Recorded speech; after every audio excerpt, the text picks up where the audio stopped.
Young couples, the world is their oyster. Life is ahead of them, but then divorce sets in.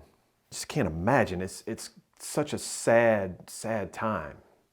There's a lot of anger, a lot of frustration, and why did it happen? Well, in today's episode, we're going to give you some clues as to why it could happen and prevent it from happening to you if it hasn't happened yet. Stick around.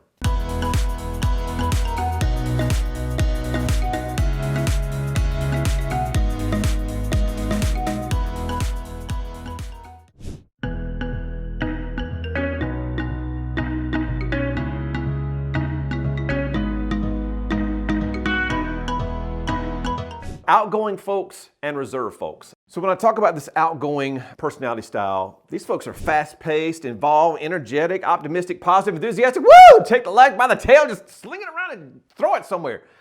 When conflict comes along, however, though, they focus on talking things out.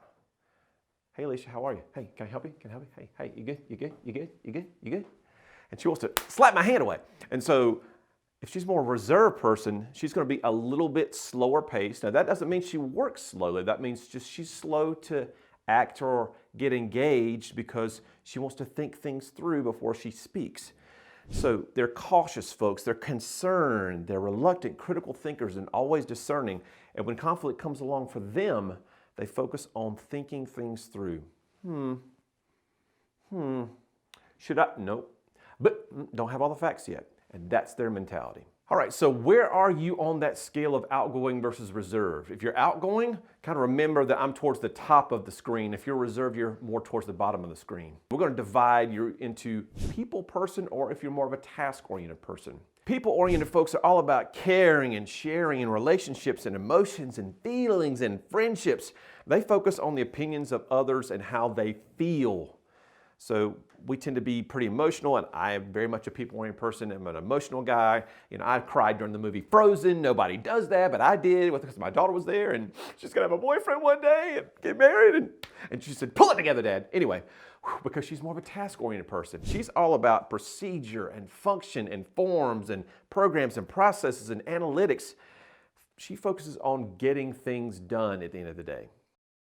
So now you're finding yourself on the top of the screen or the bottom of the screen, and you're on the left side or right side. So let's define a little bit about what each one of these quadrants mean. So we've got these outgoing, task-oriented people. We're going to call you high Ds or dominant styles.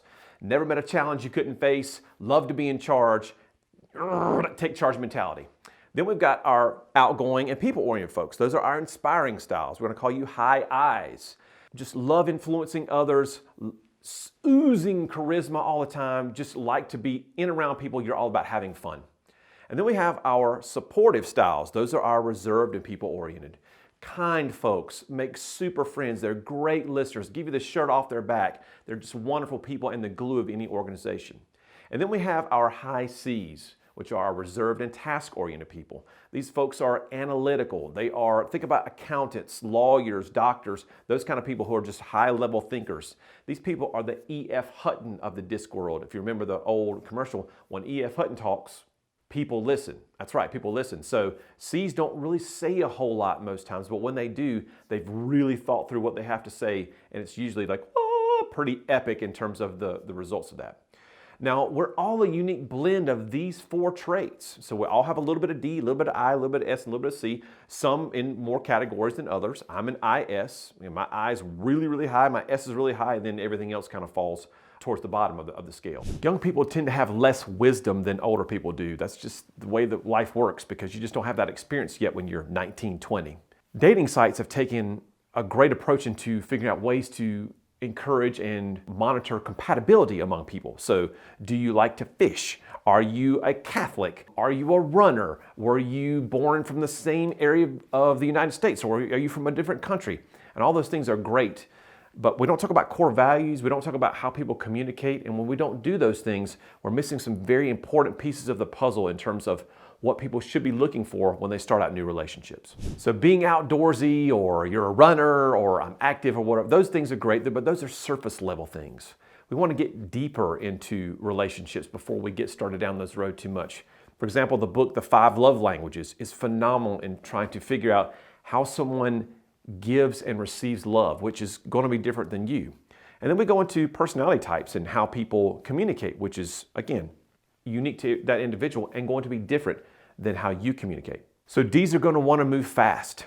D's are going to want to move fast in their relationship. They want to get to a resolution. Hey, let's get married. The faster, the better.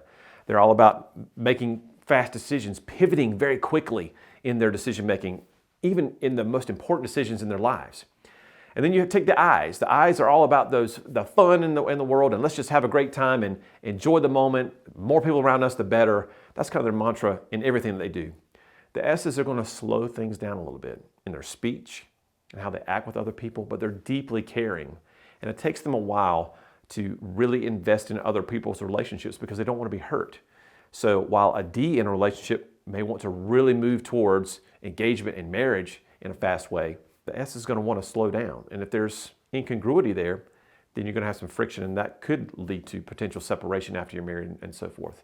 And C's are going to be very analytical in how they do things. What makes the most financial sense when we're getting engaged or married, or when we're trying to budget, or when we're spending versus saving, and we're investing versus taking a risk.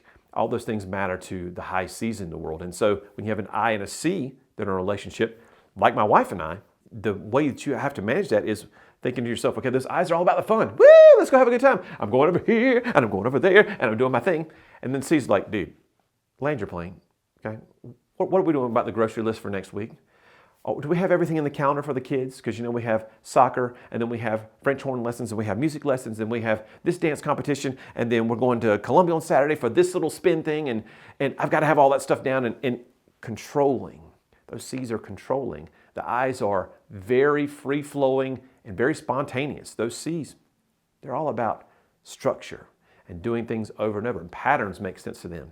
So for my wife and I can say, hey, sweetheart, it's Thursday night. It's not on the calendar, but let's go find something to eat. And I said that really fast, and I'm very passionate about it because I just want to take my wife out. She's like, well, sweetheart, you know that I just can't handle it like that. I said, well, sweetie, we're just going out to eat. And so she wants to have it announced 3 months ahead of time before we're going to plan that date, because an unplanned date is going to cause anxiety, because she's going to be thinking to herself, as soon as I say, let's go out, she's going to say, who's feeding the dog? Who's taking care of the kids? Who's making sure they go to bed on time? Who's washing the dishes? Do we have that laundry done yet? And so all those things in her mind are constantly just going. I could not live in that woman's brain. She is way, way better than me in terms of organizing her life. And thank God she's in our life, because I would be so lost without her. But we're talking about from a couple standpoint, if you haven't even thought about these things yet, gang, you need to start putting these ideas in your brain. Because again, you have to understand yourself first. How do I think and communicate? Then I have to understand others. How do I understand my significant other? How does she do what she does? Why does she think about this the way that she thinks about it? And then we have to get to that most important step, and that is adapting. Adapting our behavior to meet she or he where they are. Because if we do that, then I know that I need to make sure I follow the directions on the grocery list so that I get everything, and I'm not distracted by Bob, who I'm playing tennis with next week, when I see him over at the celery. And then she needs to know that we have to have a little more flexibility in our relationship. It's not always about everything scheduled, everything planned. Because when it comes to those times of intimacy, when it comes to the things that happen like the toilet overflows, you've got to be flexible, and you have to be able to adapt in those situations. And I'm better at that kind of thing than she is. Flexibility, adaptation, woo, I's. Structure, never having any kind of craziness going on, that's what a C is all about. So my wife and I have been married now for 24 years. It'll be 25 next year. Remind me, so put in the comments what I need to do for my 25th anniversary, by the way. Love my wife to death. She's awesome. She is my world. But how do we get to this point? How do we avoid the D word? How do we avoid separation, divorce? Because we're polar opposites, being I's and C's. Well, the key is early on in our relationship, about 2 years in, we took an assessment. I was at a camp working one summer, and I met a gentleman. He said, you're going to need to take this assessment, Alex. It'll change your life. I said, whatever, but give me the dumb thing. And I found out that I'm this mega caring person, loves to be around others. I gain energy by more people being in the room. And that was a great discovery for me, but that wasn't the main point that I learned. The main point, the aha moment, was that that's me, but that's not my wife. I don't know what she is, but she's not that. And so I asked the gentleman, I said, can I have another assessment? He said, sure, it'll change her life too. So I took that one and I gave it to my wife, and I said, sweetheart, we've been having some communication problems, and you think that I'm crazy, and I think sometimes you're kind of wired and wild, and why do I have to make the bed up all the time? I don't know. But this assessment, it's been enlightening for me. Would you take it? She did. And we found out, again, that we're complete polar opposites. And so what did that do for our relationship? Well, it allowed us to have conversations. If you can have a conversation about why we're different, then we start to get understanding. And understanding breeds more and more conversation, which breeds better communication. And that opens up the door to filling out where your roles are in your relationship. Because too many times people think that guys have to do something in a certain way because they're guys, and gals have to do something that way because they're ladies, and that's just not how it works. I'm the touchy-feely guy in our relationship. My wife is not that. She's the academic. She's the one who wants our kids to be successful, thinking about college, thinking about long-term, do your best, achieve to the point that you can achieve.